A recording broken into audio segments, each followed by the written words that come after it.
Hi everyone, welcome to my English adjectives lesson on the word vital. It means very important.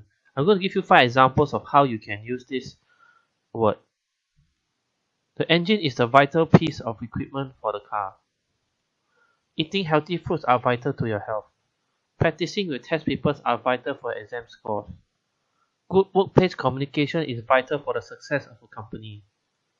Good exercise habits are vital for your health and well-being. So these are the 5 ways you can use the word vital. If you have any queries for this adjective or you have any requests to do any adjectives for this word, for any word, just leave your comment below, and please subscribe to my channel for more updates. Thank you for watching. Bye bye.